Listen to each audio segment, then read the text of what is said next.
Good morning, you beautiful, magnanimous souls. Good morning, good morning, good morning, good morning. How are you today? It's a fantastic Friday. Fantabulous Friday. Okay, so by the time I post this and whatever, I don't even know what the heck, it's every day is a beautiful day, but so I was told that I had to record. I had to press record because I'm sitting here at the grocery store and I was just having some thoughts come out my mouth, and Spirit's like, you gotta press record. So, okay. I was talking about my light work and how serious I am about it, and how I don't mess around when it comes to being responsible with my energetic field, with my light that I hold. Because when I made that promise to God and I answered the call and I said, I'm going to do whatever it takes, do whatever you want me to do and do whatever it takes. And I didn't know at that time initially that my responsibility was to hold God's light and love through my vessel as powerfully as I possibly could, to hold that and maintain that he was going to assign me, and we'll say he, right? Okay, just for purposes of discussion here, that I was being asked to hold the light of love, of God's love and light in my vessel, and as powerfully as I possibly can. What does that mean? That means I have to cleanse my vessel out of all the impurities. What are impurities in the vessel that is not allowing God's light and love to be held as bright as possible? What those are is pain, trauma, misery, heartache, anything and everything that you've experienced throughout your life. That is held within your emotional body if you have not done the work, or know how to do the work to cleanse that out. So what us humans are really good at doing is we're really good at suppressing our pain, really good at suppressing it, and then we're pretending that it doesn't exist, because we don't know that it's still there. We don't even know that it's still there. We believe that time heals the wound. But it doesn't. So we purge as much as we feel called to purge, meaning cry. Purging is crying. And you can release the traumas and release a lot of trauma and pain through crying and through your tears, through counseling, through the care and love of others, the compassion and love of others, right? Your friends and your family and whomever else might be helping you manage a trauma that you might have experienced throughout your life. Or if you just are really good at hiding it entirely and you don't even want anybody else to know that you've ever had a severe trauma because you're embarrassed by it. Let's say you had a trauma that happened when you were a child, and I don't know why I'm being called to talk about this, but there's somebody that needs to hear this. So there's a trauma that you had when you were a child, but it's so embarrassing because it'll bring out the irresponsibility of somebody else that was close to you in your life, somebody else that was supposed to love you unconditionally, but they didn't. And so they created a trauma in your life that is so painful that you don't even want to bring up to anybody else. And you have no idea how to cleanse that trauma out or purify that trauma. Like, when purifying it is going through the process of being able to release it and purge it, cry it out and release it for good. And the only way that you can release that trauma and the method of purifying it is by means of discovering what lesson your soul can learn through that trauma. That's the only way that you can really release it for good. Because now you see the benefit that you have gained through that horrific trauma that you might have experienced as a child. And I am someone who can help you discover what lesson that your soul might have chosen to learn, to experience through your pain. But nonetheless, back to what I was speaking of, the responsibility, so it came up as, I don't know, Spirit just said it's fiduciary was the word that came up. I'm like, fiduciary? Really? Look, what does a fiduciary mean? Well, I guess I am fiduciary. I'm a fiduciary responsible. Oh gosh, now I can't word it right. How I said it before was perfect. I'm I am responsible as a fiduciary human. Gosh, I can't even say it now how it was, but nonetheless, fiduciary came up, and I am completely responsible and accountable for the light that I hold in my energetic field at any point in time. And because of that, because I take that so seriously and I'm so passionate about it, I work every single day to make sure that my vessel is cleansed in, oh, I love sitting here. I've got helicopters or airplanes flying over a small little airport by where I live. And I just so happen to be sitting right in the direction of which they're the opposite of the wind, so that they're coming in right over me. I love seeing the belly of the planes fly really low. Anyway, so I am so passionate. I'm so passionate about being responsible with holding God's love and light in my vessel. And I am working to extend my auric field as far as I possibly can, filled with just love, pure love. Like, so the average auric field is going to be extending, like, scientifically. We are able to identify the vibrational frequency of what the average human auric field is extending out to. And it depends on how much trauma you're holding within your vessel, how much pain and trauma in your emotional body. Because the auric field can only hold so much energy. It's not unlimited in its potential to be able to hold energy when it comes to the dense aspect of it. With the light aspect of it, you can grow and grow and grow. Okay, because you're connected to everything. So with the light, that's how you see more of the expansion, but not to get too sidetracked. What we really need to focus on is the dense energy within us. But we don't know how to heal it. That's the whole point. And so what I was talking about before is people sometimes come across my energy and I don't need to say anything. So let's give an example. I walk into a room, someone looks at me, and they make a judgment upon me. They feel my energy. So they see me and they feel me. And then they pass a judgment based on what they're thinking, right? Well, because I am so responsible with my energy field, blasting out love. I don't even need to look at you. I don't even need to see, you know what I mean? I don't need to see you. I don't need to, but you feel me. And a lot of times what ends up happening is people end up making a judgment based off what they're feeling because they feel convicted. My love triggers in them the impurities that they believe are mine, meaning that I might be this or that or whatever they might be feeling or picking up on, but it's really their own impurities that they're feeling, and they're not understanding that they're feeling the conviction just with my love and my light that I am shining. And I don't even have to say anything to them. I don't have to look at them, nothing. But I am extremely responsible with holding God's love and light. Like I am so crazy, like, passionate about making sure that anywhere I go, it is my fiduciary responsibility. That's what I said. That it's my fiduciary responsibility to hold God's love and light. That I am anointed as one of His light workers who answered the call. I mean, all of us can answer the call and do the same thing, okay? It's not like I'm all especial. Like I'm all especial. I'm a special. No. I'm not just a chosen one that makes me all unique and everything. No, you're just as chosen. You just have to answer the call, because God's call is always ringing. It's whether or not you answer it. Because when you answer the call, then what does God say on the other line? I keep telling people this. What does God say on the other line? I didn't know this at first because I couldn't hear God's voice that clearly when I first had my initial awakening. But what God ended up asking me is, are you ready to choose you? Are you finally ready to choose you? So when you answer the call, that's what you're doing. You're saying, yes, I am going to choose me. Finally, I'm going to choose me.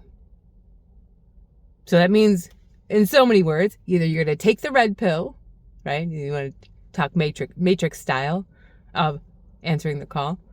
You're going to jump down the rabbit hole, Alice in Wonderland kind of, answering the call. Like, there's all these different ways to be able to refer to, analogies to refer to, what does it mean to answer the call and choose you? to dive into the depths of you of which that you have yet to discover, because you are unlimited. You are completely unlimited. There is no limit to who you are. So when you choose you, what you're doing is you're diving into the deepest, darkest aspects of you that you've never known to even learn how to take a look at, to discover about you. So, and it's, you know, it's really cool, because as you continue to reveal more about you that you didn't know about you, you start seeing how it's important to forgive yourself for that which you did not know. Forgive yourself for that which you did not know. And then you're going to be easily like, oh, Mom, it's easy to forgive others for which they don't know. Because if I didn't know this about me, well, how is it that they didn't know? They won't know that about them. Or maybe they do not know. Like, so you're a lot more forgiving. A lot less judgmental. You're healing all the pains and traumas of which that you experience throughout your life. And you're allowing a lot more love and light to enter your vessel. Because for every dense energy, for every ounce of dense energy, I'm going to give you an analogy, every ounce of dense energy that you release from your auric field, do you want to know how much more love and light can be filled in replacement of that? A lot. A lot. And you feel so much better. You start having a little bit of a hop in your step. Just a little bit of a hop in your step. You know, you're like, yeah, I feel lighter on my feet a little bit. And you keep working, and you keep working, and you keep working to release all of that pain and trauma that you got buried. From the time that you were born, the moment you were born, you're carrying, and you're also carrying genetic trauma too. You might be carrying your ancestral karmic trauma. I mean, goodness, we can go deep into this. But let's just talk about what it means to be responsible over your own auric field. What does that mean? That means that if somebody makes you mad, I have a conversation. Oh, I can't wait. I'm excited. I'm going to be talking about this, because nobody can make you mad. And you know, but right now we live in a world where we believe that it's possible that other people have the power to piss us off. We live in a world where we believe it's possible that other people can upset us, disappoint us. Yeah, we still live in that world. There's a lot we don't know about being responsible over our own auric field, over our own emotional body. And there's a lot we don't know, because the more love and light you're able to hold within your field, the more you can see, like, whoa, now I understand why everybody feels like it's okay to be upset at other people. I can see why people see it's okay. And then, of course, we all justify it. Well, it's because they did this, and blame and blame and shame and blame.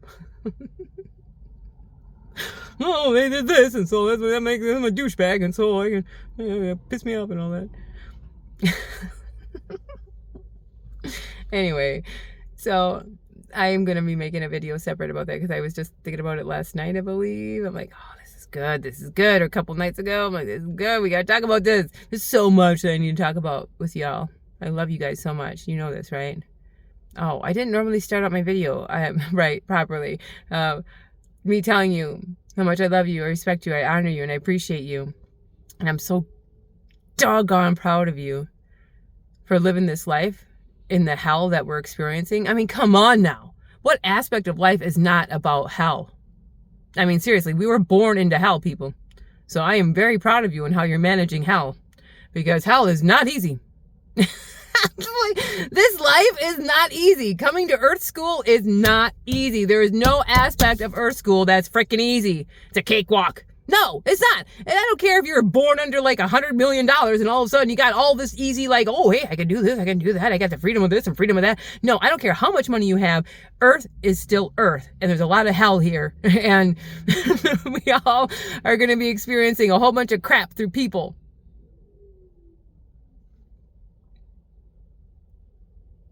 No matter if you got money or not, how easy life is or not, you know, because like people are like, oh, yay, oh, well, they're privileged, they have so much money, and blah, blah, blah, blah, and people are jealous of all these people that got money. No, they got the same pain and misery that you're going to have to experience. They just have it in a different way.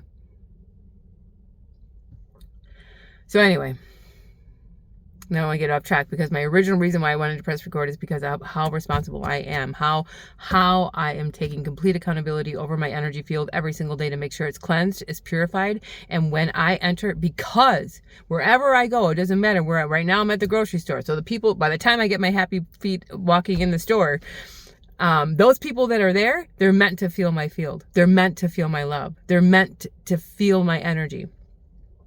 Because wherever I go, I have that responsibility to love the crap out of people. And how do I do it? I make sure my energy's cleaned out. It is purified. I do all the healing on myself. We are all self. God. Okay, people, I'm touching base on a whole bunch of stuff here, and I need to make separate videos on all this different stuff. But we are all self-healers. We all can heal ourselves. Our emotional trauma, we got to start with our emotional trauma.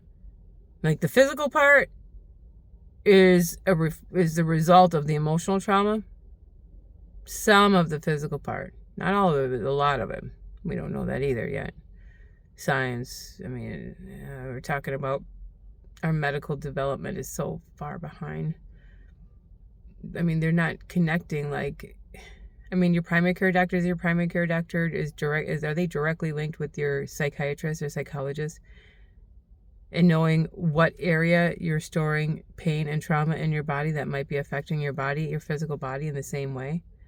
We're not connecting the mind and the body together yet in our traditional medical practices in the U.S., right? We're not doing that yet. Like, hello, it's all connected. So anyway, we can take accountability for our emotional health, our mental emotional health, because this hell that I was talking about we're living in is psychological warfare. It is pure psychological warfare.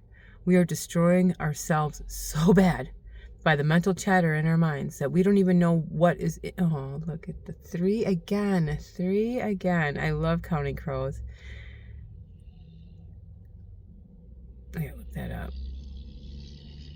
Or there's a message in there. So our mental health, our mental emotional health. And we have no idea of the warfare that is actually happening behind the scenes. That's making us feel like we're going nuts. It's some of us, right? I mean, some people have the ability to be able to manage their chatter in their mind a little bit better than others, right? Again, we're all on varying scales. Everything has layers. Everything has layers. Layers upon layers upon layers. And every single human is unique in your expression of light and how you choose to express your light and your love. So,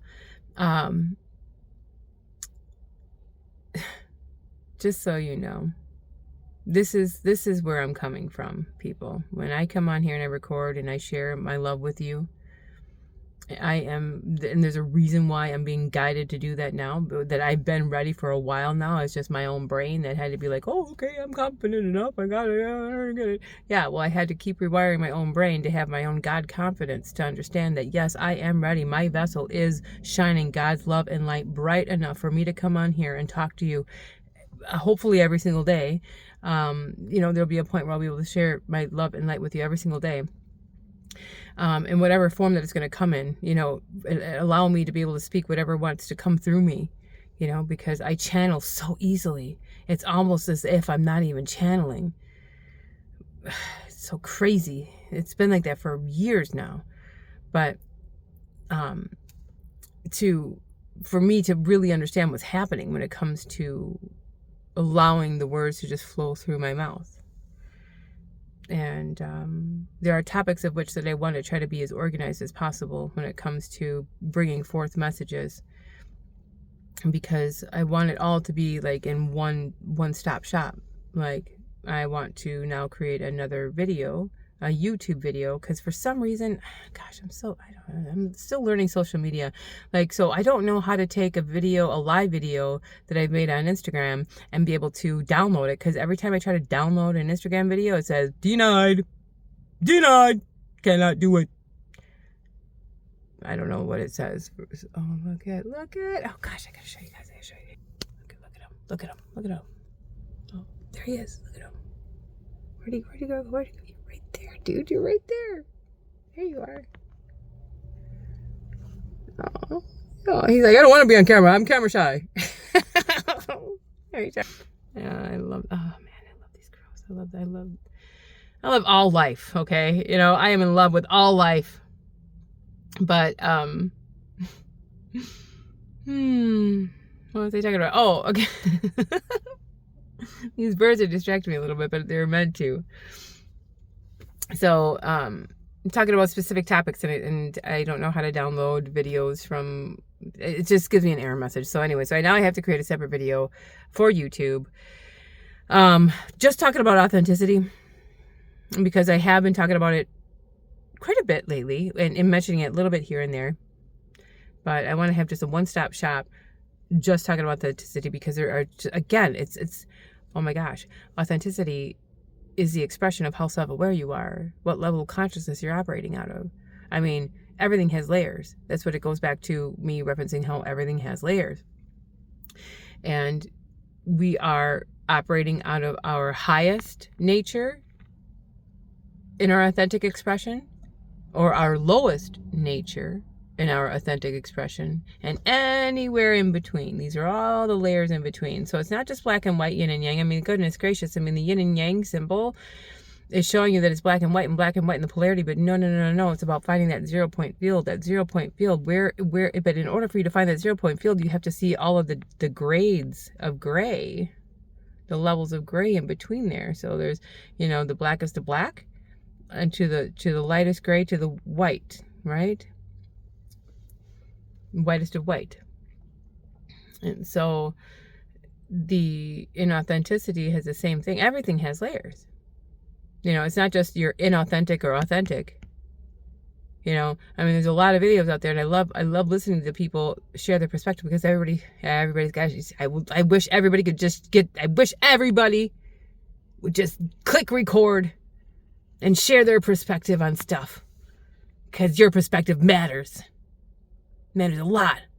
There's other people that could really benefit from your perspective and how you share it, your unique light and how you share it. Yeah, baby. Yeah. Seriously. So anyway, nonetheless, there is the authenticity. It varies. And so I'm really being guided to talk about it as I listen to other people talk about about authenticity, what it means to be authentic. You know, I'm like, oh yeah, I mean, it's really important for us to share what we experience as we learn and grow more about ourselves. It's really important to do that, and not to be afraid. But like for me, and here I am, you know, listening, I'm saying this to you, and I'm like, listening to myself talk about it, because there was like, I just wanted to make sure. I kept asking my guys, kept asking the Most High, am I, you know, fully poised and positioned to be able to come and record on the daily on whatever platform of choice, and be able to know that my light is shining bright for the viewers to connect with me and benefit from it. I mean, I could just come on here and not say a word and just look at you and think the words, I love you, and think the words, I respect you, I appreciate you. Like, just, I don't even need to say them, just think them. You feel it, you know? And so God's like, yeah, you've been ready. It's just about your own mind getting caught up to the fact that you've been ready. That, and I'm proud of you, right? I mean, goodness, as you continue to dive into knowing and exploring all that you are activating your extrasensory gifts that were always there, that are always laying dormant, waiting for you to just activate. And your extrasensory gifts are all in your clairs, your clairaudience, your clairvoyance, your clairs, you know, the things that you can't see with your two eyes, things that humans aren't taught on how to activate, because there's a reason behind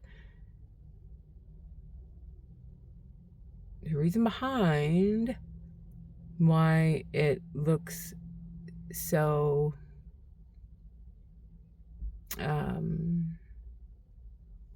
there's so many different terms that you use when it comes to, your extrasensory gifts, but your intuition is huge, everything. And I'm excited to be able to talk about lies versus projections, because it's all about intuition. It is so vitally important nowadays to be able to differentiate what level of authenticity people are operating out of, because if they are lying, you need to be able to pick up on it. We can't be fooled anymore. This is the beginning stages of our advancement in our human evolutionary growth, to be able to differentiate between lies and truth. And there will be a day where nobody will be able to escape getting away with lying and people believing it.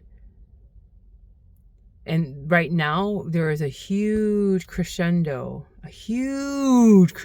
collectively, as a collective whole of humanity. Many people are experiencing storylines in their lives where people have experienced lies on a very small level or a huge grand level, that those lies are about to be revealed, and it's going to be made known of how a lot of people were fooled by these lies. And that's going to cause a natural inspiration, a natural step to be inspired to not want to be lied to, because then you feel guilty about whatever it is that how you were affected by the lie. There is usually some level of guilt or shame in there. Or hate. You could be mad. You can hate the person that lied to you and got away with it. Yeah, I mean, there's all these different feelings that come up, but all of that is like, goodness, I don't want to be lied to again. And people that know my story, they know that that's one, just one, not everything, but that was one reason why I was like, I'm gonna do this. I don't care what I have to go through. I don't care what I got, but I'm sick and tired of people being able to lie to me, bold-faced to my face. Like, bold-faced to my face. What is that? Like, a bold lie right to my face? I don't know what it's called. But they can bold-faced lie to me. And I'm like, couldn't pick up on it. My intuition was there. I'm like, something's not right. But I didn't know how to read people's, authenticity at that time. What level of authenticity are they operating out of? What level of truth are they operating out of? And I didn't know how to read my own intuition. I'm referencing my gut area, right? Our intuition, our gut feeling. So part of my missionary work is to share with you on how we can refine and get better at developing and advancing in our levels of intuition, so that people can't lie to us anymore. And it just so happens to be that one of the storylines of which that is running through my life is people character assassinating me, major character assassination, major character defamation, to huge lies, right? And there's a reason for that, because once the truth comes out on how these lies have just like snowballed into a massive hysteria of, oh my gosh, this is complete opposite of who she really is. She has been telling the truth the whole time, blah, blah, blah, right? When that happens, there's going to be a lot of people that are going to be looking at the people that were lying. And because they're going to see what extent they went to try to prove that the lie was real. And they're going to be really, really upset at them. But what I'm here to tell you is that we should not get angry with them. Don't get angry, okay? Because that's not honoring yourself when you get angry. Now, I know you want to stand up for what's right, okay? And I know you want to take matters in your own hand, yeah. But really, try not to. Just try to understand that they are going to receive the conviction that they're, the karma whiplash that they're meant to experience outside of your judgment of them, hating them for them lying, right? So these are storylines that are happening in the collective right now. That because of the major energy shifts that are happening as a whole. And there's a lot of contributing factors that are allowing for this truth to be revealed, including Saturn. Saturn, that is our karmic planet, our karma planet in our, in our solar system. And again, if you want to talk about astrology and how this is all playing out against that, yep, that's there. That's there telling us the story. But we're going to get better, people. We're going to get better at expressing our authentic light and being excited to hold as much of the love and light in our energy field. Those that are choosing to do it, those that don't choose to do it, again, there's no judgment. There's no, loving everybody just the way that they are. You don't need to do anything different. You don't need to desire to achieve something more out of your life to be honored for who you are. Just you breathing just as you are today is purposeful, is meaningful, is necessary. But we all know that we could use a little bit more love because Earth school is hard. There's a lot of people out there that are struggling through Earth school and not doing so well. Big time. And those are the people that are lying. I'm talking about my story and people are lying on my name. Well, why are they lying? Why? Well, there's a reason. There's a motive. There's a motive and there's a reason. And it's because they don't know how worthy they are of love. If you want to look at the highest reason, they just don't know how worthy of love they are. And so they're stuck in this matrix of fear. And they're operating out of fear. What are they fearful of? Well, they're fearful of not having enough. They don't know how much love that they exude. They don't know how worthy of love that they are. And so there's a lot of reasons why people do what they're doing. But not to judge them. Because everybody deserves to feel love, no matter how much hate they're throwing out. Okay? So just try your best at, being a little bit more understanding and compassionate of those that are operating out of their evilness. Because they were born in hell just like you, but they are making the conscious choice to operate in it and smother themselves in it. Again, you don't need to put your body around them. Boundaries. Be responsible over your own energetic field. If people are operating out of their shadow nature, their lower nature, and they're consciously making the effort to do so, they know they're making the decision, they know they're making the decisions to operate out of their lower nature. Well then, hello, boundaries. Love them, but love them hard, but from afar, ways away from them. Let them be just who they want to be. Don't try to change them. Don't be angry with them. Love them for who they're choosing to be, because they're learning a soul growth lesson by making their decisions out of their lower nature. I'll repeat this, it's so important. People that are operating out of their lower nature are learning soul growth lessons by doing so. So allow them to do it, but you step aside, you step away. You don't get involved in their karma or whatever is happening to them. Okay? All right, so I got to get in and do my grocery shopping. I got to make another appointment. So I love you. I love you. 33, 36. Namaste. Have a beautiful day.